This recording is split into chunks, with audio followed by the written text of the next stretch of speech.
नमस्कार मेरे प्यारे YouTube के साथियों, तंत्र लोक में आपका स्वागत है।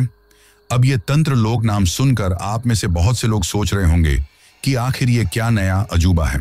तो दोस्तों, मैं आप लोगों से इस चीज के लिए सिर्फ इतना ही कहना चाहता हूं कि ये हमारा एक नया चैनल है जहां पर आप लोगों को कुछ ऐसी डरावनी कहानियां सुनने को मिलने वाली हैं जिन कहानियों को सुनते वक्त आपको लगेगा कि जैसे वो सब कुछ आपकी आंखों के सामने ही हो रहा है।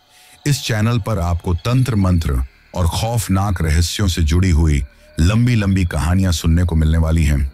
आज की इस कहानी को सुनकर आप लोग जितना ज्यादा हो सके उतना ज्यादा इस चैनल को सब्सक्राइब करने की कोशिश करें, क्योंकि आपके प्यार और सपोर्ट से ही मैं इस चैनल को आगे बढ़ा पाऊंगा।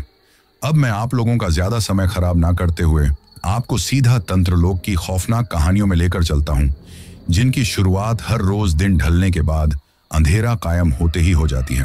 नमस्कार दोस्तों, मेरा नाम अंकित है और मैं उत्तर प्रदेश के सीतापुर जिले का रहने वाला हूं। आज मैं अपने और अपने दोस्त के साथ हुई एक ऐसी घटना के बारे में आपको बताना चाहता हूं जिसके बारे में सुनकर आप लोगों का भी डर के मारे कलेजा दहल उठेगा और आप सोचने पर मजबूर हो जाओगे कि हमारी जिंदगी में कब क्या हो जाए इसके बारे में कुछ कहा नहीं जा सकता। दरअसल मैं बचपन से ही सिटी में ही पला बड़ा था और शुरू से यहीं पर रहा था। ऐसे में यहीं पर मेरा एक जिगरी दोस्त भी था जिसका नाम सूरज था। हम दोनों बिल्कुल लंगोटिया यार थे। स्कूल की पढ़ाई से लेकर कॉलेज के टाइम भी हम दोनों साथ में ही थे। लेकिन जब हम कॉलेज में थे उसी वक्त एक नया लड़का कॉलेज में आया था जो कहीं किसी गांव का रहने वाला था, लेकिन अपनी बुआ के यहाँ पढ़ाई करने के लिए आया था। उसका नाम दीपक था। कुछ वक्त में दीपक की भी हमसे अच्छी दोस्ती हो गई थी। ऐसे में ही हम तीनों दोस्त अब एक दूसरे के साथ रहते थे, एक दूसरे के साथ पढ़ाई करते थे। दीपक का गांव हमारे शहर से काफी दूरी पर था। अक्सर वो अपने गांव पहले ट्रेन पकड़कर पास के कस्बे में जाया करता और वहां से बस पकड़कर अपने गांव जाता था। वैसे हमारी दोस्ती बहुत ज्यादा गहरी थी। पढ़ाई कंप्लीट होने के बाद भी हम तीनों एक दूसरे से फोन पर जुड़े हुए थे। मेरी और सूरज की तो लगभग रोजाना ही हमारी मुलाकात हो जाती थी, लेकिन दीपक से मिलना हमारे लिए थोड़ा मुश्किल था, क्योंकि दीपक ने पढ़ाई कंप्लीट होने के बाद उसके ही गांव के पास में गवर्नमेंट जॉब लग गई थी।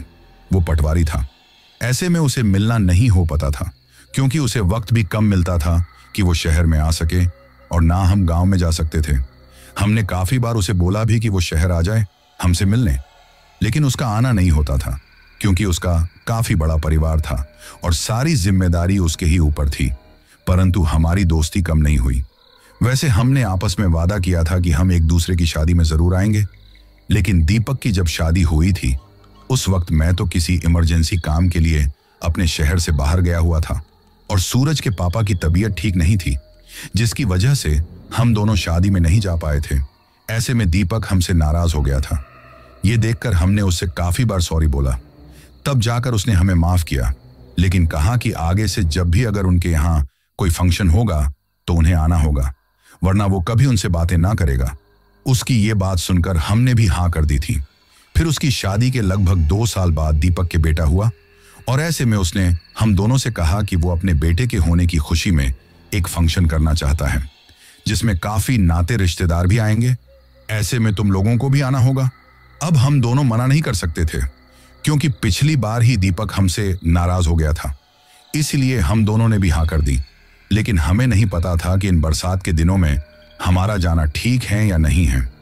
अब जब हमने दूसरे दिन जाने के लिए ट्रेन की टिकट करनी चाहिए तो पता चला कि उस तरफ जाने वाली ट्रेन बरसात की वजह से पटरी टूट जाने के कारण रद्द है। ये सुनकर हम परेशान हो गए। हमने सोचा कि शायद की कोई बस मिल जाए, लेकिन उसे तरफ जाने वाली कोई भी बस नहीं मिल रही थी, क्योंकि दीपक का गांव जिस तरफ था उस तरफ थोड़ा नहर का इलाका था, इसलिए लगभग अधिकतर साधन बंद ही थे। ऐसे में मैं और सूरज दोनों ने ही गूगल मैप की मदद से अपनी गाड़ी से जाने के बारे में सोच लिया था और हम लोग सुबह ही अपनी गाड़ी से जाने के लिए निकल गए थे। परंतु कहीं जगह रास्ते में हमें काफी देर तक बरसात होने की वजह से रुकना पड़ा था। जैसे तैसे हम सफर कर रहे थे। सोच रहे थे कि हमें ऐसे मौसम में आना ही नहीं चाहिए, बरसात में आना भी ठीक नहीं है, लेकिन क्या करते, दोस्ती निभाने के खातिर आना तो पड़ रहा था ना। धीरे धीरे अब शाम होने को आई थी। तभी सूरज मेरी तरफ देखते हुए बोला, यार शाम होने को आई है और हम अभी तक दीपक के गांव भी नहीं पहुंचे हैं। यहाँ से गांव भी काफी दूर है। आते आते ना जाने कितनी प्रॉब्लम फेस करनी पड़ी है हमें, पता नहीं अब और क्या होगा।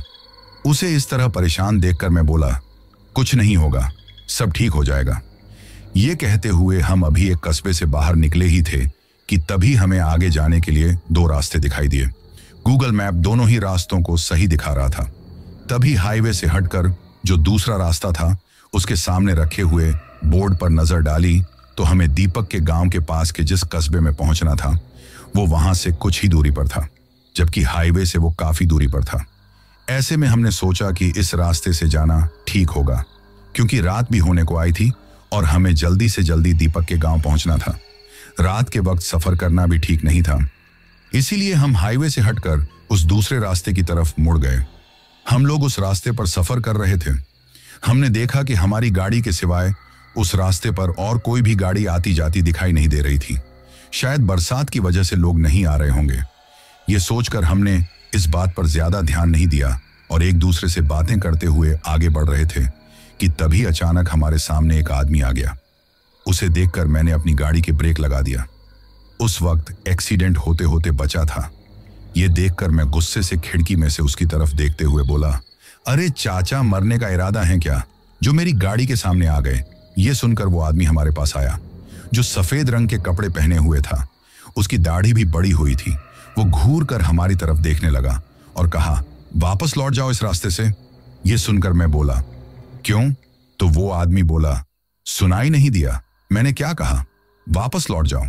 अब हमें लगा कि शायद ऐसे ही कोई पागल होगा, इसलिए हमने उसकी बात पर ध्यान नहीं दिया और वहां से गाड़ी आगे जाने के लिए दौड़ा दी।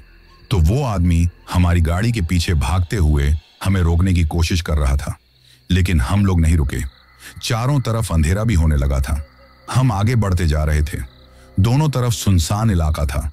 ऐसा लग रहा था जैसे दोनों तरफ बंजर जमीन पड़ी हो।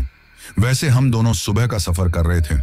ऐसे में थकान भी हो गई थी और भूख भी लग रही थी, तो सोच रहे थे कि अगर कोई ढाबा मिल जाए तो शायद वहां से कुछ खा ले, कि तभी अचानक मौसम और ज्यादा खराब होने लग गया था। आसमान में बिजलियां चमक रही थी।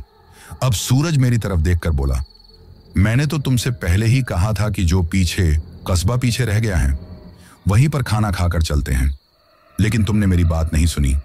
अब पता नहीं हमें कुछ खाने को मिलेगा या नहीं मिलेगा। वैसे भी सुनसान इलाका है, यहां कोई ढाबा भी नजर नहीं आ रहा है। भूख के मारे हालत खराब हो रही है। यह सुनकर मैं बोला, कुछ ना यार, कोई ना कोई ढाबा तो दिखाई देगा अभी। मैंने यही कहा था कि हमें अचानक एक लालटेन जलती हुई दिखाई दी। अब मैं उसकी तरफ देखकर बोला, वो देखो सूरज, कुछ ना कुछ तो है जरूर। मैं एक ढाबा है।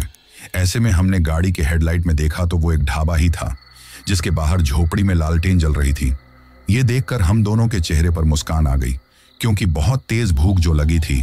अब मैं सूरज की तरफ देखते हुए बोला, तुम तो वैसे ही परेशान हो रहे थे, वैसे भी आजकल थोड़ी दूरी पर ऐसे ढाबे कहीं मिल जाते हैं। चलो यहीं पर चलकर खाना खाते हैं। ये सोचकर अभी हम गाड़ी में से उतरे ही थे कि अचानक बहुत तेज बरसात आ गई। अब बरसात को इस तरह आते देखकर हम भागकर जो ढाबे के सामने झोपड़ी थी वहां पर खड़े हो गए। तभी सूरज मेरी तरफ देखते हुए बोला, यार, खाने का ठिकाना तो मिल गया, अगर रुकने का भी मिल जाए तो बेहतर है।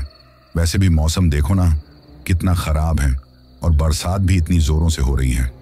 आज रात यही रुककर कल सफर करेंगे। वैसे भी अब ज्यादा दूर नहीं है दीपक का गांव, तो कल सुबह जल्दी ही पहुंच जाएंगे और उसका जो कार्यक्रम है वो तो कल शाम का है, इसलिए रात को सफर करना भी ठीक नहीं है। वैसे भी हमारे लिए ये इलाका भी अनजान है, तो कोई भी खतरा हो सकता है। ऐसे में अगर इस ढाबे में कहीं रुकने की जगह मिल जाएगी तो यही रुक जाएंगे, वरना अपनी गाड़ी में ही रुक जाएंगे, लेकिन अब सफर करेंगे। अब ये सुनकर मैं बोला, हाँ यार, ये बात तो ठीक है।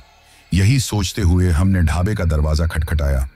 अभी दरवाजा खटखटाया ही था कि कुछ देर बाद एक बूढ़ी औरत ने दरवाजा खोला।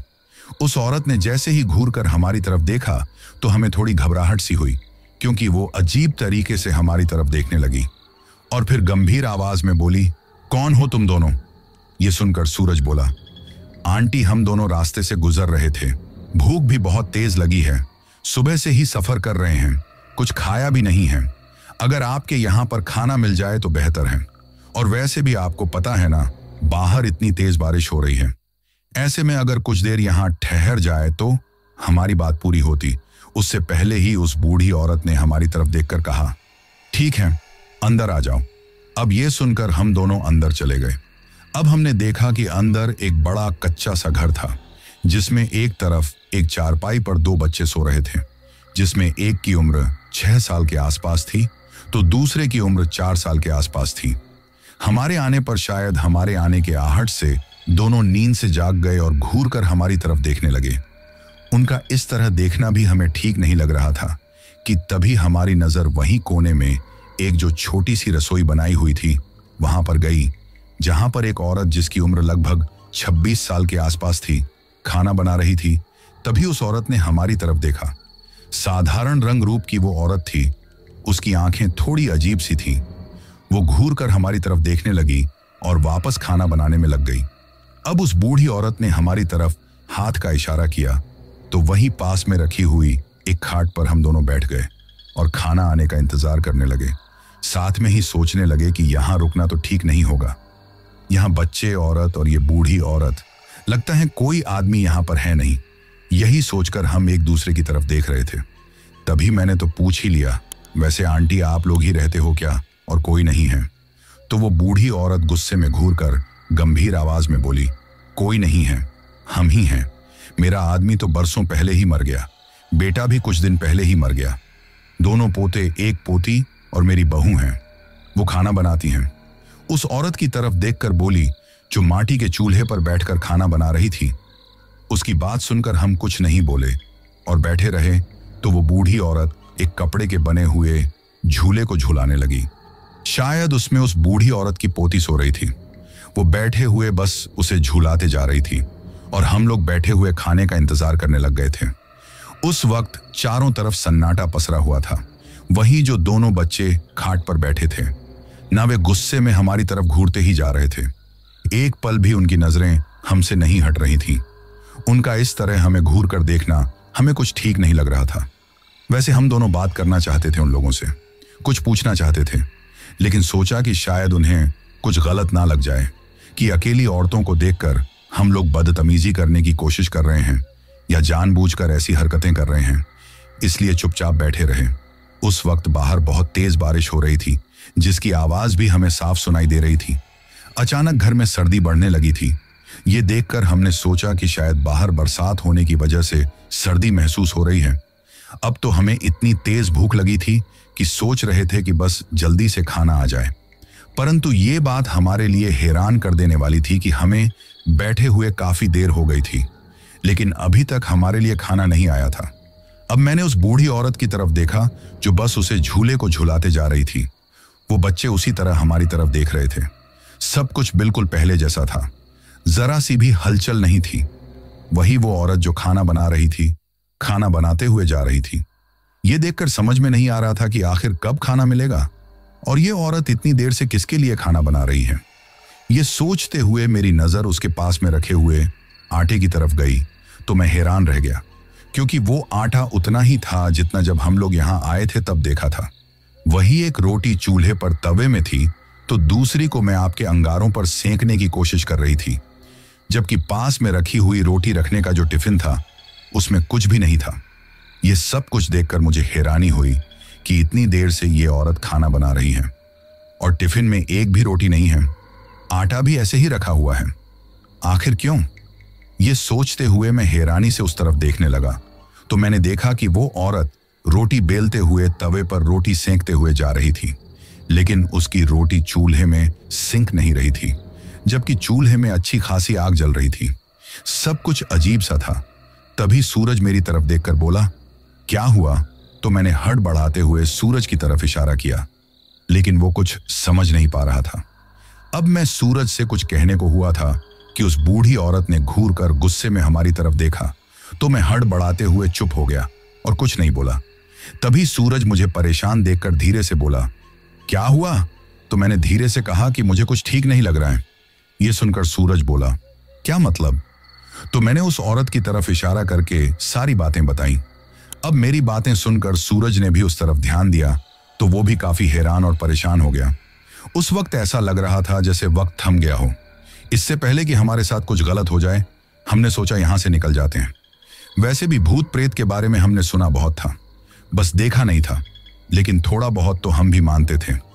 जब हम उठकर जाने लगे तो वो बूढ़ी औरत हमारी तरफ देखकर गंभीर आवाज में बोली, कहाँ जा रहे हो? खाना बन रहा है, खाकर जाना। अब ये सुनकर मैं बोला, नहीं, बहुत देर हो गई है, अब हमें चलना चाहिए। तभी वो औरत फिर गुस्से में बोली, कहाँ ना, खाना बन रहा है, खाकर जाना। तो सूरज हड़बड़ाते हुए बोला, अरे हमने कहा ना आंटी, हमें कुछ नहीं खाना, हमें बस जाना है। ये कहकर हम निकलने ही वाले थे कि अचानक वो बूढ़ी औरत हमारी आंखों के सामने आ गई। ये देखकर हम लोग काफी हैरान रह गए और साथ में घबरा भी गए थे, क्योंकि अभी कुछ देर पहले तो वो औरत हमारे पीछे उसे झूले को झूलाते जा रही थी, और अब अचानक हमारी आंखों के सामने कैसे आ गई। वहीं फिर वो औरत गुस्से में हमारी तरफ देखकर बोली, कहाँ ना खाना खाकर जाना, सुनाई नहीं दिया क्या? उसकी आवाज इस वक्त बहुत ज्यादा भयानक लग रही थी, जिसे सुनकर हम दोनों घबरा गए थे। हमने घबराते हुए चारों तरफ देखा तो वे दोनों बच्चे जो हमारी तरफ देख रहे थे अब अजीब तरीके से मुस्कुराने लगे। अब कुछ ठीक नहीं है, ये सोचकर हम वहां से भागने ही लगे थे, लेकिन दरवाजे के पास वही औरत खड़ी थी, तो हम दरवाजे से बाहर भी नहीं निकल सकते थे। अब समझ में नहीं आ रहा था कि क्या करें। हम जबरदस्ती वहां से निकलने की कोशिश करने लगे तो उस औरत ने अजीब तरीके से चिल्लाना शुरू कर दिया और अपने एक हाथ से ही हम दोनों को धक्का देकर पीछे की तरफ धकेल दिया। फिर वो अजीब तरीके से अपनी मुंडी घुमाने लगी और उसका शरीर पल भर में ही बदल गया, जो पूरी तरह जला हुआ था। आंखों की पुतली सफेद थी।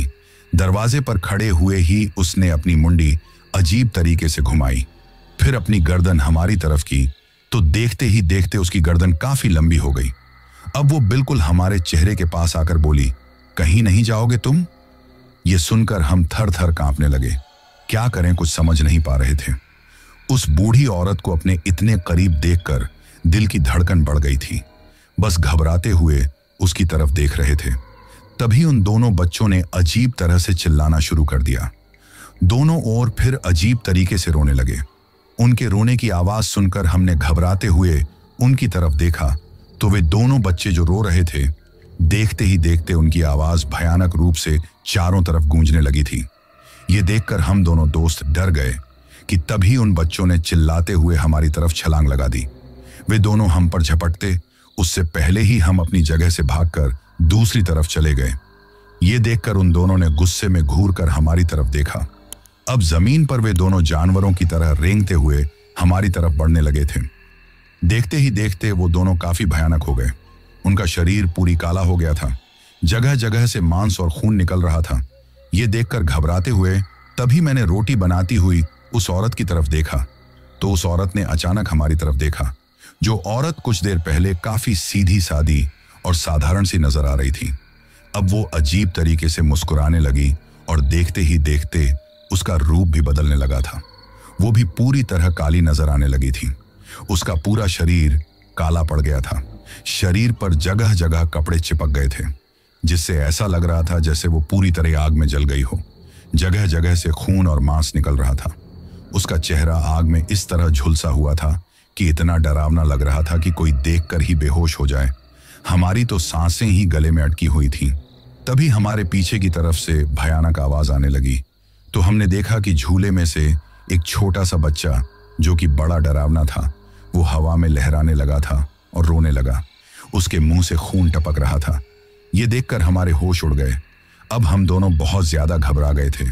तभी वो बूढ़ी औरत भयानक रूप से चिल्लाकर बोली, कहीं नहीं जा पाओगे तुम दोनों, कहाँ नहीं, यही रहो चुपचाप। परंतु हम तो अब एक पल भी वहां रुकना नहीं चाहते थे। कैसे यहां से जाएं, कुछ भी समझ में नहीं आ रहा था। तभी वे बच्चे अजीब तरीके से चिल्लाने लगे और एक बच्चे ने तो झपट्टा मारकर मेरे पैर को पकड़ लिया।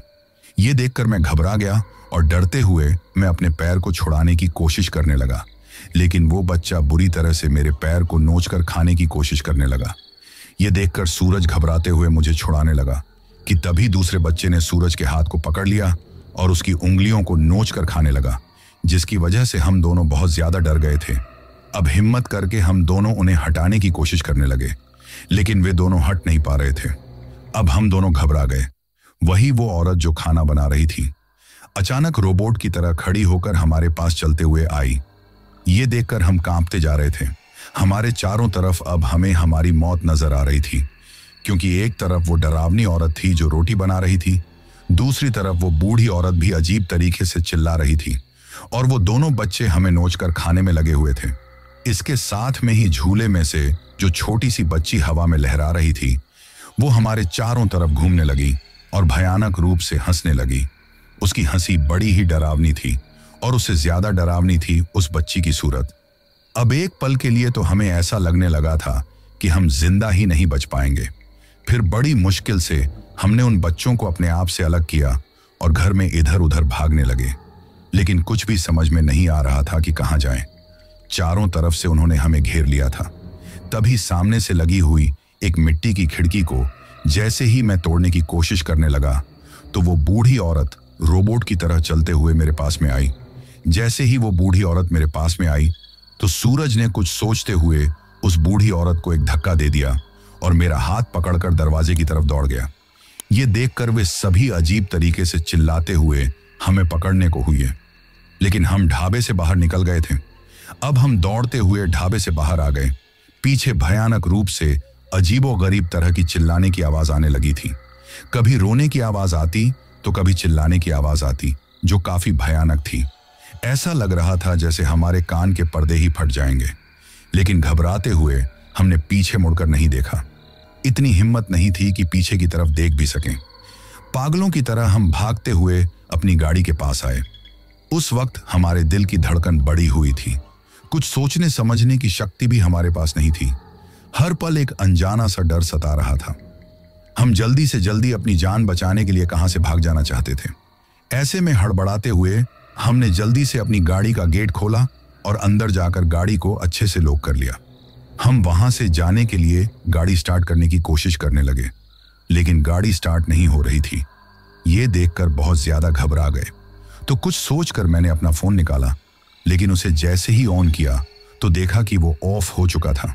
ये देखकर अब मैं और भी परेशान हो गया। वही सूरज ने अपना फोन देखा तो वो भी स्विच ऑफ था। तभी हमें ऐसा लगा जैसे किसी ने हमारी गाड़ी को पीछे से जोर से धक्का मारा है। ये देखकर हम दोनों बहुत ज्यादा घबरा गए। लगातार गाड़ी को पीछे से धक्के लगाए जा रहे थे, जिसकी वजह से गाड़ी इधर उधर हिल रही थी। ये देखकर हमें तो ऐसा लग रहा था कि कहीं हमारी गाड़ी पलट ही ना जाए। ऐसा लग रहा था जैसे कोई जंगली जानवर पीछे से हमारी गाड़ी को पलटने की कोशिश कर रहा है, लेकिन ये सब कुछ वे बुरी आत्माएं कर रही थीं। अब हम बहुत ज्यादा डर रहे थे, सोच रहे थे कि यहां से जिंदा वापस भी जाएंगे या नहीं। परंतु उस वक्त हमने गाड़ी को अंदर से अच्छे से लॉक किया हुआ था। तभी अचानक ऐसा लगा जैसे कोई बार बार हमारी गाड़ी के शीशे को बजा रहा है। अब घबराते हुए हमने खिड़की की तरफ देखा, जो अंदर से लॉक थी, तो वही बुरी आत्माएं अपने नुकीले नाखूनों से हाथों से हमारी गाड़ी के शीशे को बुरी तरह अपने हाथों से पीट रहे थे। ये देखकर हम लोग और भी ज्यादा डर गए थे, परंतु गाड़ी से बाहर जाने के बारे में सोच भी नहीं रहे थे, क्योंकि पता था कि बाहर जाएंगे तो वे बुरी आत्माएं नोच कर हमें खा जाएंगी, हमारी जान ले लेंगे। अब तो इतना ज्यादा घबरा गए थे कि घबराते हुए भगवान को ही याद कर रहे थे और बार बार गाड़ी स्टार्ट करने की कोशिश कर रहे थे, लेकिन गाड़ी स्टार्ट नहीं हो रही थी। तभी एक छोटा सा बच्चा आकर सामने गाड़ी के शीशे पर चिपक गया। उसे देखकर हम थर थर कांपने लगे। वो फ्रॉक पहने हुए था, तो समझ में आ गया कि ये वो छोटी सी बच्ची है जिसे वो बूढ़ी औरत झूला दे रही थी और जिसे हमने अंदर भी देखा था। वो बच्ची अब अजीब तरीके से अपनी मुंडी हमारी तरफ घुमाने लगी, तो देखते ही देखते उसका चेहरा काफी भयानक हो गया। तभी वो अजीब तरीके से मुस्कुराने लगी और उसके मुंह में से पहले की तरह ही खून टपकने लगा था। ये देखकर हम लोग और भी ज्यादा डर गए थे। उस वक्त हमारी मदद करने वाला वहां कोई नहीं था। हमें पता था कि अगर हम चिल्लाएंगे तो हमारी आवाज सुनने वाला कोई नहीं है, और वैसे भी घबराहट की वजह से तो गले से ऐसे ही आवाज नहीं निकल रही थी। हम लगातार गाड़ी को स्टार्ट करने की कोशिश कर रहे थे कि अचानक गाड़ी स्टार्ट हो गई। अब गाड़ी को स्टार्ट होते देखकर हमें थोड़ी तसल्ली हुई और हमने तेज रफ्तार में गाड़ी को वहां से जाने के लिए दौड़ा दी। अब जैसे ही गाड़ी दौड़ी तो पहले तो गाड़ी के ऊपर हमें ऐसा लगा जैसे कोई जोर जोर से उछल कूद कर रहा है, जिसकी वजह से पूरी गाड़ी में कंपन सा मचा हुआ था। खिड़की दरवाजों पर जैसे कोई जोर जोर से अपने हाथों से पीट रहा है, जिससे खिड़की पर भी नाखूनों से खुरचने के निशान बन गए थे। लेकिन हम जल्दी से जल्दी वहां से निकल जाना चाहते थे, परंतु जो कुछ हो रहा था उसकी वजह से ये सोचकर घबराहट हो रही थी कि ये बुरी आत्माएं हमारा पीछा क्यों नहीं छोड़ रही हैं। ये हमारा पीछा छोड़ेगी या नहीं? हे भगवान, हमारी रक्षा करना। ये कहते हुए भगवान से मन ही मन प्रार्थना करते हुए हम गाड़ी को तेज रफ्तार में दौड़ाते हुए जा रहे थे। अभी हम कुछ दूर आए थे कि पहले धीरे धीरे वे आवाजें आना बहुत ही कम हो गई थी और फिर पूरी तरह बंद हो गई। अब चारों तरफ सुनसान इलाका था, बिल्कुल शांति। ये देखकर हमने थोड़ी चैन की सांस ली, लेकिन दिल की धड़कन तो अभी बढ़ी हुई थी। ये डर सता रहा था कि पता नहीं कब क्या हो जाए। जल्दी से जल्दी वहां से निकलकर किसी शहर में पहुंच जाना चाहते थे, लेकिन चारों तरफ सुनसान इलाका था। अंधेरे में कुछ भी दिखाई नहीं दे रहा था। बस हम सड़क पर गाड़ी में जल रही हेडलाइट की हेल्प से आगे बढ़ते जा रहे थे और बस भगवान से प्रार्थना करते हुए वहां से जल्दी निकल जाना चाहते थे। उस वक्त तेज रफ्तार में सूरज गाड़ी दौड़ाते जा रहा था कि तभी हमने ऐसा कुछ देखा कि हम दोनों के ही होश उड़ गए, क्योंकि अचानक हम ये देखकर हैरान रह गए कि हम फिर से उसी भूतिया ढाबे के सामने आ गए थे, जहां से बड़ी मुश्किल से अपनी जान बचाकर भागे थे। और वो ढाबा अब बिल्कुल शांत लग रहा था। अब अपनी आंखों के सामने फिर से उस ढाबे को देखकर समझ में नहीं आ रहा था कि आखिर ये कैसे हो सकता है। हम लोग तो यहां से आगे जाने के लिए भागे थे, तो वापस कैसे आ गए? कुछ भी समझ में नहीं आ रहा था। अब जैसे ही हम उस ढाबे के सामने से गुजरे तो हमें फिर से वही चीखने चिल्लाने की भयानक आवाजें सुनाई देने लगीं। तो हमने घबराते हुए पीछे की तरफ देखा तो वो आत्माएं हमारी गाड़ी के पीछे भाग रही थी। ये देखकर तो हम घबरा गए। तभी सूरज और मैंने एक दूसरे की तरफ देखा और फिर से गाड़ी वहां से जाने के लिए तेज रफ्तार में दौड़ा दी। परंतु हम चारों तरफ उसी रास्ते पर घूम रहे थे, क्योंकि बार बार उसी ढाबे के सामने से गुजर रहे थे। ऐसे में ये देखकर समझ में नहीं आ रहा था कि आखिर ये कैसा छलावा हमारे साथ हो रहा है। क्यों हम बार बार उस ढाबे के सामने होकर गुजर रहे हैं? जब हम उसी रास्ते पर बार बार घूम रहे थे तो अचानक हमें एक खेतों की तरफ जाता हुआ रास्ता दिखाई दिया। शायद यहां से हम बचकर निकल जाएं, इसलिए खेतों में होकर ही हमने अपनी गाड़ी दौड़ा दी, जिसकी वजह से गाड़ी चलाने में थोड़ी दिक्कत तो हो रही थी, लेकिन हम अपनी जान बचाना चाहते थे। इस भूल भुलैया छलावे भरे रास्ते से बहुत दूर जाना चाहते थे। ऐसे में हमें समझ में नहीं आ रहा था कि हम कहाँ जा रहे हैं, कहाँ नहीं जा रहे हैं। बस वहां से निकल जाना चाहते थे। अभी हम थोड़ी ही आगे आए थे कि खेतों के बीचों बीच आग जलाकर कंबल ओढ़कर जैसे कोई बैठा था। उसे देखकर हमें थोड़ी हैरानी हुई। फिर सोचा कि शायद कोई खेतों में फसलों की रखवाली कर रहा होगा, लेकिन खेतों में तो फसल है ही नहीं, तो फिर कोई रखवाली किस चीज की कर रहा है? तभी सोचा कि हो सकता है कि कोई यहीं पर रहता हो, कहीं पास में ही झोपड़ी बना रखी हो या अपना घर बना रखा हो। ये सोचकर मैं गाड़ी रोक दी और उतरकर उस तरफ जाने लगा तो सूरज मेरा हाथ पकड़कर बोला, नहीं अंकित, इस तरह जाना ठीक नहीं है। कहीं हमारे साथ फिर से कोई छलावा हो गया तो? कहीं अब भी वो बुरी आत्माएं हमारे साथ छलावा कर रही होगी। तो अब मैं सूरज की तरफ देखकर बोला, तुम्हारी बात सही है, लेकिन हमारे पास और भी तो कोई रास्ता नहीं है। हम लोग आखिर कब तक यहां भटकते रहेंगे? दूर दूर तक कोई रास्ता नजर नहीं आ रहा है। हमारा फोन भी स्विच ऑफ हो गया है और वैसे भी इस सुनसान इलाके में रात को रहना भी तो ठीक नहीं है, कभी भी कुछ भी हो सकता है। तभी सूरज बोला, हाँ, लेकिन इस सुनसान और भूतिया जगह पर किसी पर भरोसा करना भी तो ठीक नहीं है। क्या पता कब कौन सा छलावा हो जाए, कौन हमारी जान का दुश्मन बन जाए। मुझे नहीं लगता कि हमें किसी से मदद लेना ठीक होगा। क्यों ना अभी हम गाड़ी अंदर से लॉक करके बैठ जाते हैं, सुबह होने पर अपने आप ही कोई रास्ता नजर आ जाएगा। अब मैं बोला, बैठने से क्या होगा? तुमने देखा था ना, उन बुरी आत्माओं ने हमारी गाड़ी में भी हमारे ऊपर किस तरह हमला किया है। ऐसे में मुझे नहीं लगता कि वे इतनी आसानी से हमारा पीछा छोड़ेंगी, इसलिए किसी न किसी से तो मदद लेनी होगी ना। और वैसे भी हर कोई भूत प्रेत नहीं होता, मैं जाकर देखा हूं। ये कहकर मैं गाड़ी में से उतरकर जाने लगा तो मुझे रोकने के लिए सूरज भी मेरे पीछे पीछे चला गया। शायद उसे कुछ भी ठीक नहीं लग रहा था। तभी मैं उस कंबल ओढ़े आदमी के पास जाकर बोला, अंकल, यहां से हाईवे की तरफ कौन सा रास्ता जाता है? मैंने 2 बार लगातार ये बात कही, लेकिन वो आदमी नीचे गर्दन किए हुए बैठा था। बार बार बोलने पर भी वो कोई जवाब नहीं दे रहा था। उसका इस तरह चुपचाप बैठे हुए रहना, कोई जवाब ना देना, हम दोनों को हैरान कर रहा था। हम दोनों एक दूसरे की तरफ देख रहे थे। तभी मैं फिर से बोलने लगा तो उस आदमी ने गुस्से में घूर कर मेरी तरफ देखा। तभी वहां जल रही आग में उसका चेहरा दिखाई देने लगा। ऐसे में अचानक उसका इस तरह घूर कर देखना और उसके चेहरे पर अजीब से भाव देखकर हमें थोड़ी घबराहट होने लगी थी कि तभी वो आदमी मेरी तरफ देखकर भयानक से डरावनी आवाज में बोला, क्या काम है? तो मैं हड़बड़ाते हुए घबराते हुए बोला, यहां से हाईवे का रास्ता किधर की तरफ जाता है? हम लोग यहां पर खो गए हैं, कुछ समझ में नहीं आ रहा है कि रास्ता कहां है।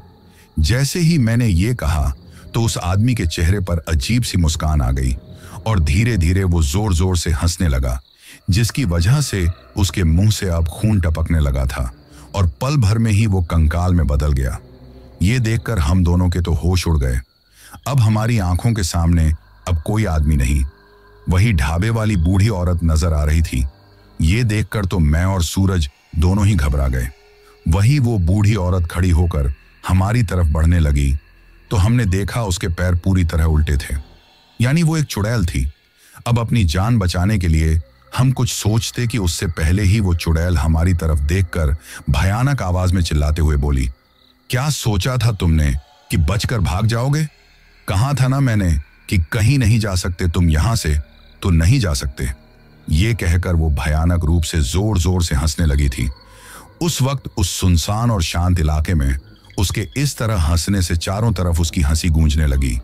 ये देखकर घबराते हुए अपनी जान बचाने के लिए हम भागने के लिए पीछे की तरफ मुड़े ही थे कि तभी उस बूढ़ी औरत की चुड़ैल बहू भी अचानक हमारी आंखों के सामने आ गई, जो बड़ी भयानक और डरावनी लग रही थी। अब हमें देखकर वो तेज आवाज में जोर जोर से रोने लगी। ये देखकर घबराते हुए हम तो कुछ समझ ही नहीं पा रहे थे। एक तरफ वो बूढ़ी चुड़ैल हंस रही थी तो दूसरी तरफ भयानक रूप से उसकी बहू रो रही थी। चारों तरफ उनके रोने की और हंसने की आवाजें गूंज रही थी। घबराते हुए हम अपनी बगल वाली साइड से भागने की कोशिश करते, उससे पहले कि हमारी आंखों के सामने वे छोटे छोटे बच्चे आ गए जो पूरी तरीके से जले हुए थे। शरीर पर जगह जगह खून और मांस निकल रहा था। वो अजीब व गरीब तरीके से मुंडी हमारी तरफ घुमा रहे थे और अजीब तरीके से चिल्ला रहे थे। ये देखकर मैंने और सूरज ने एक दूसरे का हाथ पकड़ा। उस वक्त हम दोनों बहुत ज्यादा डर तो रहे थे, लेकिन अपनी जान बचाने के लिए हर कोशिश करना चाहते थे। तभी हम वहां से भागने की सोचते हुए चारों तरफ देख रहे थे कि आखिर किधर से भागकर अपनी जान बचाए। तभी वो छोटी सी बच्ची, जो बड़ी डरावनी और भयानक थी, पहले की तरह ही आसमान में घूमने लगी थी और अजीब तरीके से आवाज करते हुए चिल्लाने लगी। वो चमगादड़ की तरह हमारे चारों तरफ घूम रही थी। उसके मुंह से भी खून टपक रहा था। अब तो हम लोगों के होश उड़ गए। वहां से तो बड़ी मुश्किल से अपनी जान बचाकर भागे थे, लेकिन अब यहां से कैसे भागेंगे, कुछ भी समझ में नहीं आ रहा था। वही चारों तरफ से उन सभी भूत प्रेत चुड़ैलों ने हमें घेर लिया था। वे अजीब तरीके से चिल्ला रहे थे और हम दोनों दोस्त अब ऐसा लग रहा था कि जिंदा नहीं बच पाएंगे। कुछ ही देर में ही ये भयानक नजारा देखकर बेहोश हो जाएंगे। वैसे ये भी हैरान कर देने वाली बात थी कि इतना सब कुछ सहन करने के बाद अभी तक हम बेहोश क्यों नहीं हुए, ये खुद हमको भी नहीं पता था। शायद उस वक्त भगवान हमारा साथ दे रहा था, जिसकी वजह से हम बेहोश नहीं हुए थे। अगर बेहोश हो जाते तो वो चुड़ैल और उसके डरावने बच्चे हमें नोच कर खा जाते और हम जिंदा नहीं बच पाते। उस वक्त चाहे हम कितना भी डरे हुए थे, परंतु घबराते हुए भी अपनी जान बचाने की कोशिश कर रहे थे। तभी अचानक दूर से हमें किसी मोटरसाइकिल के आने की आवाज सुनाई दी। ये देखकर हम दोनों दोस्तों ने हैरानी से एक दूसरे की तरफ देखा। ये राजदूत मोटरसाइकिल की आवाज थी, जो दूर से ही समझ में आ रही थी।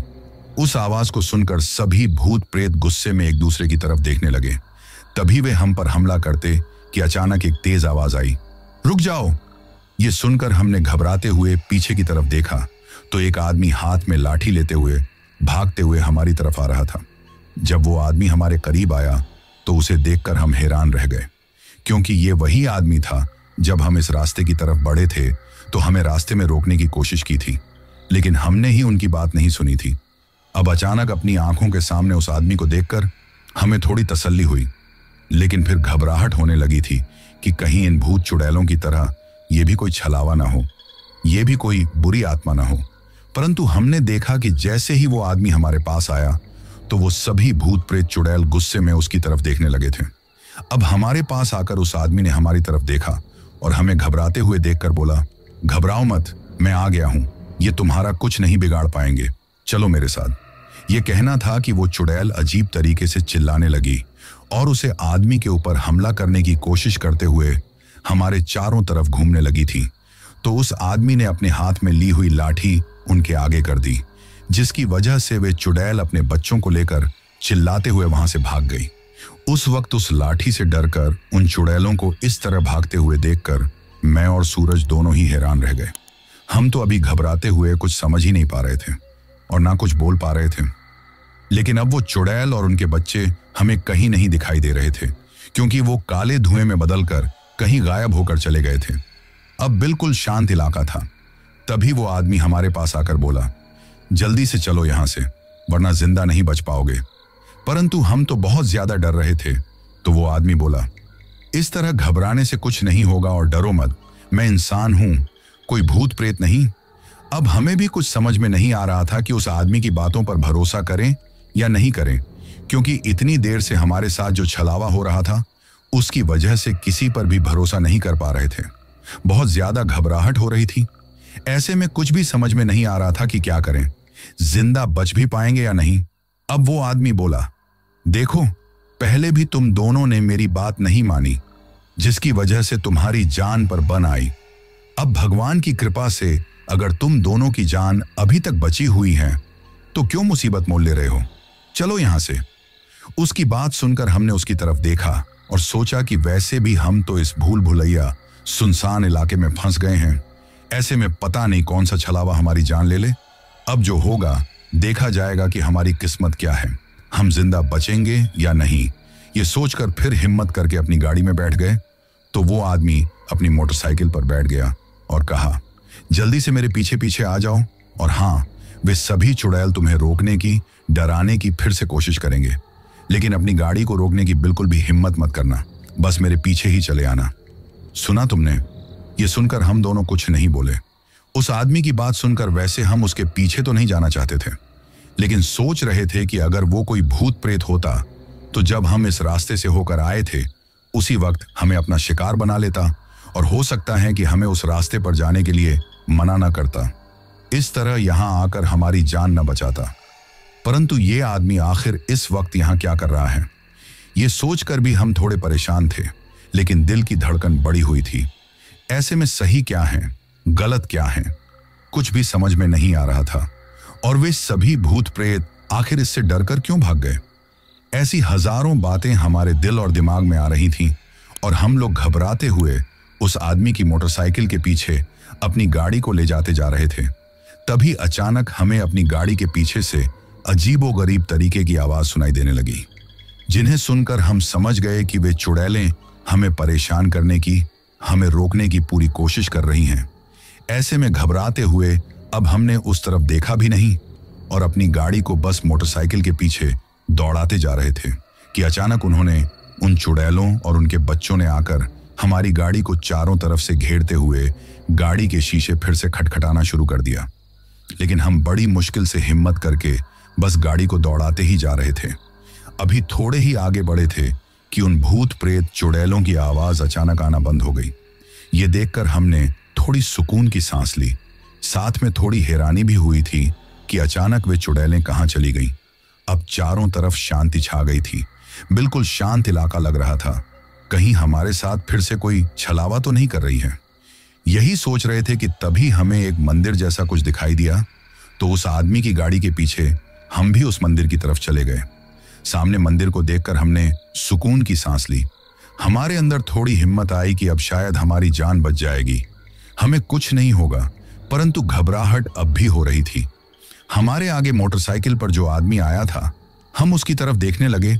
तभी वहां पर जाकर उस आदमी ने अपनी मोटरसाइकिल को रोक दिया और आवाज लगाते हुए हाथ के इशारे से हमें उतरने के लिए बोला।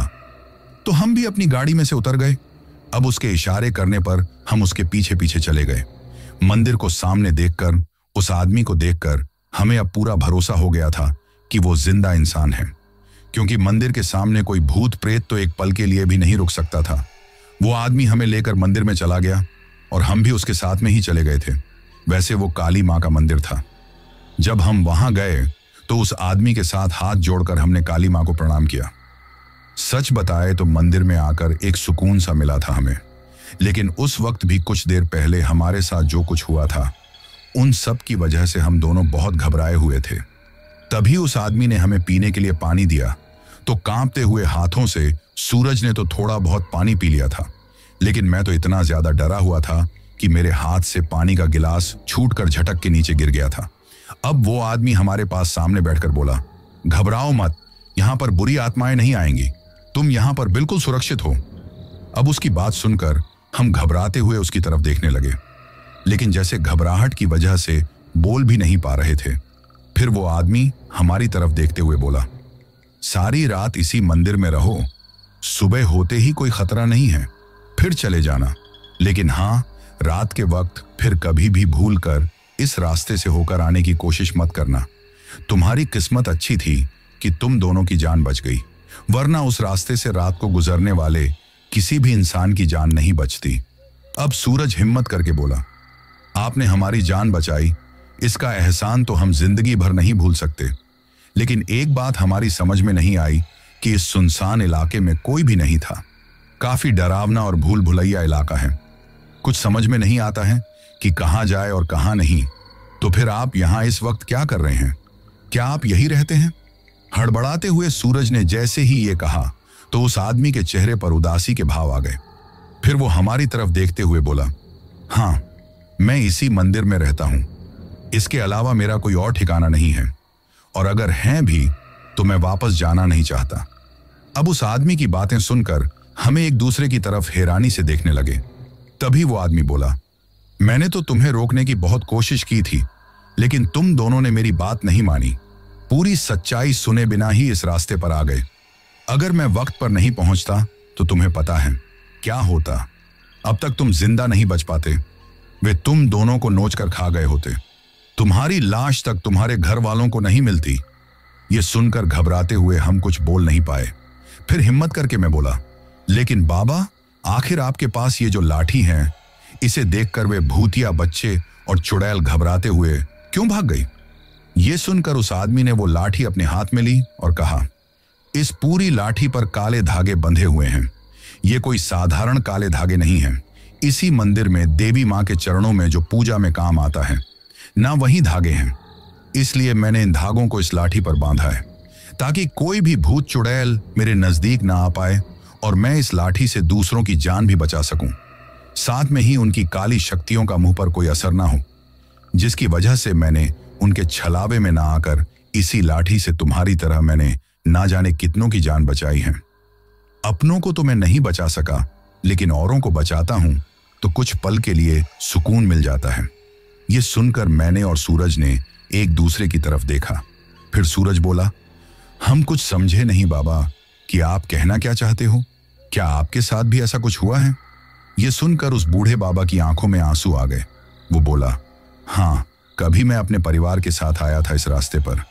जब हम इस रास्ते की तरफ मुड़े थे ना, तभी हमें एक औरत मिली थी। उसने हमसे मना किया था कि हम इस रास्ते से होकर ना जाएं, लेकिन हमें जाने की जल्दी थी, इसीलिए शॉर्टकट लेना ही ठीक समझा। लेकिन हमें क्या पता था कि ये हमारी जिंदगी की सबसे बड़ी भूल थी। मैं, मेरी पत्नी, मेरे बेटे, बहू और मेरी बेटी और छोटा सा प्यारा सा 2 साल का पोता, हम सब लोग इसी रास्ते से होकर अपने रिश्तेदारी में जाने के लिए चल दिए थे। उस वक्त हम भी लंबा सफर तय करके आए थे। अचानक मौसम खराब हो गया, ऐसा लगने लगा कि बरसात आने वाली है।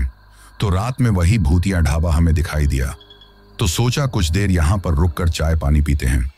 भूख भी लगी हुई थी तो खाना भी खा लेंगे। ये सोचकर हमने अपनी गाड़ी रोक दी। सच बताए ना बेटा, तो उस ढाबे के सामने से रात के वक्त कोई गुजर नहीं सकता है, क्योंकि वो काली शक्तियां उस व्यक्ति को अपनी तरफ आकर्षित कर लेती हैं। ऐसे में या तो उसे भूख महसूस होने लगती है या फिर प्यास महसूस होने लगती है, और वो ना चाहते हुए भी उस ढाबे के सामने रुक जाने को मजबूर होता है। वही सब कुछ हमारे साथ हुआ, हम भी वहां पर रुक गए। ये कहते हुए उस बाबा ने हमें वही बातें बताई। वो औरत खाना बना रही थी, वही सारी बातें जो हमारे साथ हुई थीं। फिर वो बाबा हमारी तरफ देखते हुए बोले, जब काफी देर तक यही सब कुछ होता रहा तो हमें कुछ गड़बड़ लगी। हम लोग एक दूसरे की तरफ देखने लगे। कुछ भी वहां ठीक नहीं लग रहा था। यहाँ कुछ भी ठीक नहीं है। ये सोचकर घबराहट महसूस होने लगी तो हम लोग उठकर वहां से जाने लगे तो उस बूढ़ी औरत ने हमारा रास्ता रोक लिया और गुस्से में चिल्लाते हुए हमें वहीं रुकने के लिए कहने लगी। वो जबरदस्ती हमें वहीं रोकना चाहती थी। ऐसे में अपने आप को बचाने के लिए हम वहां से भागने की कोशिश करने लगे, लेकिन तभी उन सभी ने हमको चारों तरफ से घेर लिया और कुछ ही देर में अजीब तरीके से चिल्लाते हुए अपना असली रूप धारण कर लिया। वे चुड़ैलें और उनके वे दोनों पिशाच बेटे, साथ में छोटी सी बेटी जो भी एक पिशाचिनी बन गई थी, उन्होंने मेरे पूरे परिवार पर हमला कर दिया। अपनी जान बचाने की हर किसी ने कोशिश की, लेकिन उनके चुंगल से अपने आप को नहीं छुड़ा पा रहे थे। बड़ी मुश्किल से अपनी जान बचाकर हम लोग वहां से भागने लगे, लेकिन गाड़ी तक पहुंचने से पहले ही वो चुड़ैल गाड़ी के सामने आकर खड़ी हो गई। ये देखकर घबराते हुए हम सब पैदल ही वहां से भागने लगे थे, लेकिन भागते भागते उस भूल भुलैया में खो गए, मतलब उनके छलावे में आ गए, जिसकी वजह से वापस उसी ढाबे के सामने आ गए। ये देखकर हम लोग बहुत ज्यादा घबरा गए। अब कुछ भी समझ में नहीं आ रहा था कि कहां जाएं। बहुत ज्यादा डर रहे थे। तभी अचानक उन्होंने फिर से हमारे ऊपर हमला कर दिया। वैसे भी भागते हुए ही हम काफी थक गए थे और उन बुरी शक्तियों का मुकाबला भी नहीं कर सकते थे। उस वक्त मेरी ही आंखों के सामने मेरे परिवार को वे चुड़ैल और पिशाच बच्चे नोच नोच कर खा गए। उनकी जान मेरी आंखों के सामने ही चली गई और मैं चाहते हुए भी कुछ नहीं कर पाया, ना उनको बचा पाया, क्योंकि उस वक्त मेरी हालत इस तरह की थी कि मैं अपने पैरों पर खड़ा तक नहीं हो पा रहा था। बिल्कुल एक जिंदा लाश की तरह बन गया था। वो चुड़ैल और पिशाच तो मुझे भी खा जाते, लेकिन मेरे गले में तुलसी की माला थी, जिसकी वजह से मेरी जान बच गई थी। उस वक्त मुझे इस बात का पता नहीं था कि मेरी जान इसलिए बची है। मैं तो अपने परिवार की इस तरह बेरहमी से मौत होते हुए देखकर वहीं पर बेहोश होकर गिर गया। सुबह मुझे होश आया तो देखा कि मेरे घर वालों के कंकाल वहां पर पड़े हुए थे, जिन्हें देखकर मैं फूट फूट कर रोने लगा। तभी पास से गुजर रहे एक किसान ने मुझे देखा और मेरे पास आया। उसने मुझे संभाला। उसकी मदद से मैंने वहीं पर सभी का अंतिम संस्कार कर दिया और तभी उस किसान से मुझे पता चला कि मेरे गले में तुलसी की माला होने की वजह से मेरी जान बची है। अब वापस घर लौटने की मेरी हिम्मत नहीं हो रही थी। मन कर रहा था कि अपनी यहीं पर जान दे दूं, लेकिन उस किसान ने मुझे संभाला। वो इसी मंदिर में मुझे लेकर आया और यहां आकर मैंने सोच लिया कि जो कुछ मेरे परिवार के साथ हुआ है वो सब मैं और किसी के साथ नहीं होने दूंगा। मैं अपनी जान पर खेलकर भी उनकी जान बचाऊंगा, उन बुरी शक्तियों का मुकाबला करूंगा। ये सोचकर मैं इसी मंदिर में देवी मां की सेवा करने लगा और अपने परिवार की मुक्ति की प्रार्थना करने लगा, क्योंकि मुझे पता था कि अगर मैं अपनी जान दे दूंगा तो भी कुछ नहीं होगा, लेकिन अगर किसी दूसरे की जान बचाऊंगा तो मुझे एक सुकून मिलेगा कि जो तकलीफ मुझे हुई है उनके परिवार को ना उठानी पड़े। यही सोचकर इसी मंदिर में रहते हुए मैंने इस लाठी पर देवी मां के मंत्र पूरित धागे, जो पूजा में काम आते थे, बांध लिए। फिर हिम्मत करके मैं शाम होते ही उस रास्ते की तरफ चला जाता था, ताकि भुला भटका या तुम्हारी तरह अनजान कोई भी इंसान वहां पर ना आए। कुछ लोगों ने तो मेरी बात मानी और वापस लौट गए, तो कुछ लोगों ने बात नहीं मानी। उनकी बड़ी मुश्किल से मैंने जान बचाई थी। हाँ, एक लड़के की तो मैं जान भी नहीं बचा पाया था, क्योंकि उसने मेरी बात नहीं मानी, और जब मैं उनकी जान बचाने के लिए पहुंचा तब तक वो उन चुड़ैलों का निवाला बन चुका था, जिसकी मुझे बड़ी तकलीफ हुई। तभी से ही मैं यहाँ रह रहा हूँ। जब तुम दोनों को भी ढूंढते हुए मैं वहां ढाबे पर गया तो तुम दोनों की गाड़ी वहां से जाते हुए दिखाई दी, जिसे देखकर मुझे समझ में आ गया कि तुम दोनों अपनी जान बचाने के लिए वहां से भाग गए हो, लेकिन इस बात से अनजान हो कि तुम एक छलावे में आ गए हो, क्योंकि बेटा, उस ढाबे के अंदर जो भी जाता है उस पर काली शक्तियों का इस तरह असर हो जाता है कि उसके दिमाग की बुद्धि इस तरह बन जाती है कि उसे समझ में ही नहीं आता कि रास्ता किधर होकर जाता है। बस जैसा वो भूत प्रेत चुड़ैल चाहते हैं वैसा ही होता है। उसी के छलावे में इंसान अपनी जान बचाने के लिए भटकता रहता है और फिर आखिर में उनका ही शिकार बन जाता है। वही सब कुछ तुम्हारे साथ हुआ था। वो तो देवी माँ का शुक्र है कि समय रहते मैं पहुंच गया, वरना तुम्हारी भी जान चली जाती। ये सुनकर हम उस आदमी की तरफ देखने लगे जिसकी आंखों में अपने परिवार को खोने की तकलीफ साफ दिखाई दे रही थी। उसकी तकलीफ देखकर, उसकी बातें सुनकर सच बताए तो हमें भी तकलीफ हो रही थी, लेकिन हम तसल्ली देने के सिवाय क्या कर सकते थे। और वैसे भी उस वक्त तो हम ही बहुत ज्यादा घबराए हुए थे। तभी सूरज बोला, लेकिन ये रास्ता हमेशा से ही ऐसा है क्या बाबा? तो वो आदमी बोला, नहीं बेटा, ये रास्ता ऐसा नहीं था। पहले तो मुझे भी इस रास्ते के बारे में कुछ भी मालूम नहीं था, लेकिन जब मैं इस मंदिर में रहकर देवी माँ की सेवा करने लगा तो यहाँ आने जाने वाले लोगों से मुझे इस रास्ते के बारे में पता चला। पहले ये रास्ता बिल्कुल ठीक था। दिन रात वहां पर ज्यादा भीड़ रहती थी, क्योंकि हाईवे की बजाय इस रास्ते पर लोग शॉर्टकट जाना पसंद करते थे। वहीं पर जो ढाबा था वो भी अच्छे से चला था, लेकिन उसके मालिक की किसी कारणवश अचानक मौत हो गई। उसकी मौत के बाद उसकी विधवा पत्नी और विधवा मां ने उस आदमी के छोटे छोटे बच्चों के साथ उस ढाबे को संभाल लिया। क्योंकि परिवार का गुजारा करना तो था, इसलिए इस ढाबे को संभालती थी। लोगों की गंदी नजरों का सामना भी उन्हें करना पड़ता था, लेकिन जिंदगी जीने के लिए काम करना भी जरूरी था। इसी तरह दिन गुजर रहे थे कि एक दिन खाना बनाते वक्त कहते हैं कि वहां पर गलती से आग लग गई। अब आग कैसे लगी ये तो किसी को पता नहीं था, लेकिन रास्ते से आते जाते लोगों ने आग लगते हुए देखा था।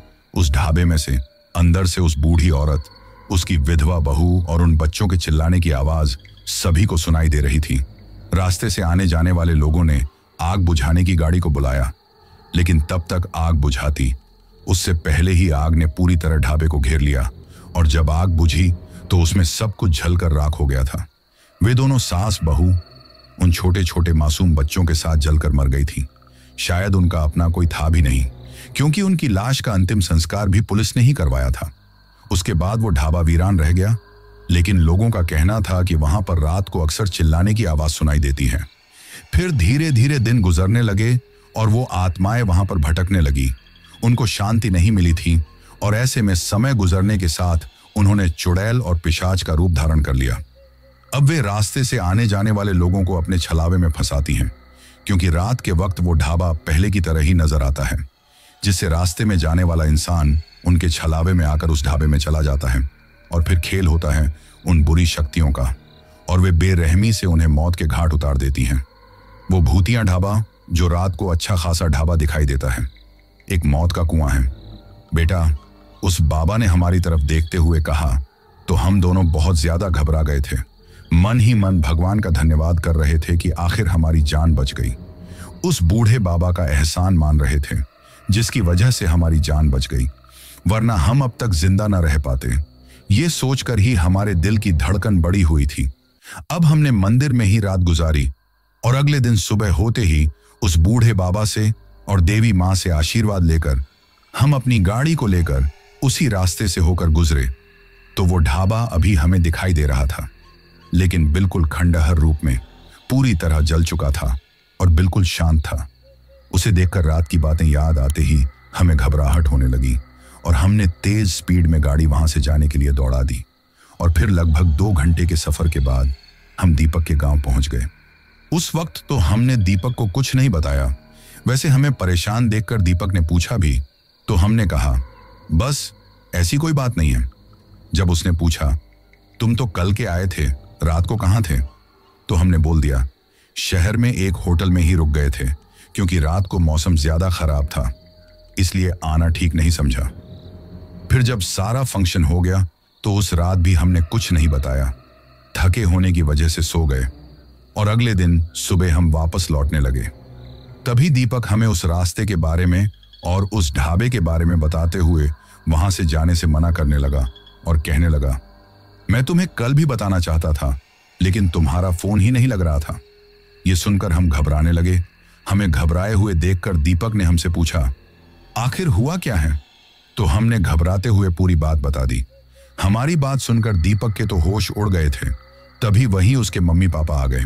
जब उन्होंने पूछा क्या हुआ, तो दीपक ने उन्हें सारी बातें बताई, जिसे सुनकर वे लोग भी बहुत ज्यादा परेशान हो गए। परंतु अब भगवान का धन्यवाद करते हुए ये सोच रहे थे कि आखिर हमारी जान तो बची। अब दीपक हमसे माफी मांग रहा था कि उसकी जिद की वजह से हमारी जान दांव पर लग गई, लेकिन हमने कहा इसमें तुम्हारी कोई गलती नहीं है। परंतु फिर भी दीपक अपने आप को दोषी समझ रहा था। उसके चेहरे पर पछतावा था। ये देखकर उसे समझाने के बाद कि वो अपने आप को दोष न दे, मैं और सूरज वापस हाईवे से होकर शहर जाने के लिए लौट गए। देर से ही सही, आखिर अब हम सही सलामत अपने घर पर पहुंच गए थे। अपने घर पर आकर हमने इस बारे में अपने घर वालों को नहीं बताया, क्योंकि बता देते तो वे लोग बहुत ज्यादा परेशान हो जाते, साथ ही शायद फिर कभी हमें उस तरफ जाने भी न देते। इसलिए हमने किसी को भी इस बारे में नहीं बताया। परंतु सच बताए तो जब भी मैं और सूरज उन सब घटनाओं को याद करते हैं तो एक पल के लिए बहुत ज्यादा घबरा जाते हैं। वैसे उस हादसे के बाद काफी लंबे समय तक हम रात के वक्त बहुत ज्यादा घबरा जाते थे। उन घटनाओं ने हमारे दिलो दिमाग पर इस कदर असर कर दिया था कि हमारे लिए अकेले में रात गुजारना भी मुश्किल हो जाता था। बड़ी मुश्किल से हम उन सब से उभरे थे, लेकिन आज भी अंधेरे में हमें कभी कभी डर लगने लगता है और हम कभी भी उस भूतिया ढाबे की घटनाओं को कभी नहीं भूल सकते। मैंने आप सब लोगों को अपने साथ हुई इस घटना के बारे में इसलिए बताया है क्योंकि हमारी तरह आप में से भी बहुत सारे लोग किसी भी अनजान सफर पर अपनी गाड़ी लेकर निकल जाते हैं।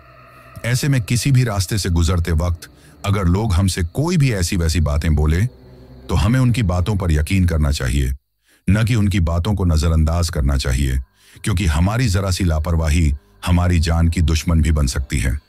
इस बात का भी हमें ध्यान रखना चाहिए क्योंकि हर किसी पर किस्मत मेहरबान नहीं होती और जब तक उन सब डरावनी घटनाओं से सामना होता है तब तक बहुत देर हो चुकी होती है। तो दोस्तों, ये थी हमारी आज की कहानी। कहानी आपको कैसी लगी ये आप मुझे कमेंट बॉक्स में कमेंट करके जरूर बताना।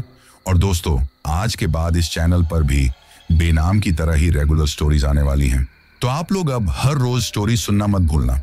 इसके बाद मैं उन लोगों के नाम लेता हूं जिन्होंने पिछली स्टोरी सुनने के बाद कमेंट करके ये बताया था कि वो कहां से कहानी सुनते हैं और उनका नाम क्या है। तो सबसे पहले गवी सिंह हैं पंजाब से, रब्बी आलम हैं बेंगलुरु से, मनीष यादव हैं यूपी से, संतोष यादव और संजना यादव हैं बिलासपुर से, रमेश हैं बालोतरा राजस्थान से, अरमान हैं पाकिस्तान से, पूनम धनक हैं राजकोट गुजरात से, बलजिंद्र जाट हैं महोली पंजाब से, सहरान हैं यूपी से, संतोष यादव हैं बिलासपुर छत्तीसगढ़ से, पुष्पा राणा हैं नागपुर से, सुरेंद्र कुमार हैं विजयनगर राजस्थान से, मिस्टर रेहान हैं भजनपुरा दिल्ली से, आरती प्रजापति हैं कोटा से, लक्ष्मण हैं तेलंगाना से, शोभा और अशोक हैं सिरसा हरियाणा से, मनीष यादव हैं, माधुरी चौहान हैं रायगढ़ चित्तौड़गढ़ से, रितु थापा हैं मेरठ से, अक्षम खान हैं जौनपुर से, शिवम पांडे हैं प्रयागराज से, जितेंद्र सैनी हैं बरेली से, आसिफ अब्बासी हैं फिरोजाबाद से, मुस्कान हैं हिमाचल से, सरोज और मोहित हैं रायबरेली उत्तर प्रदेश से, बबलू मालाकार हैं गुवाहाटी असम से। तो दोस्तों, ये थे उन लोगों के नाम जिन्होंने पिछली स्टोरी पर कमेंट करके हमें बताया था कि वो कहां से कहानी सुनते हैं। इसके साथ ही अगर अभी तक भी आप लोगों ने चैनल को सब्सक्राइब नहीं किया है तो जल्दी से चैनल को सब्सक्राइब कर लो, क्योंकि आपका ये छोटा सा सहयोग मेरे लिए बहुत ज्यादा मायने रखता है।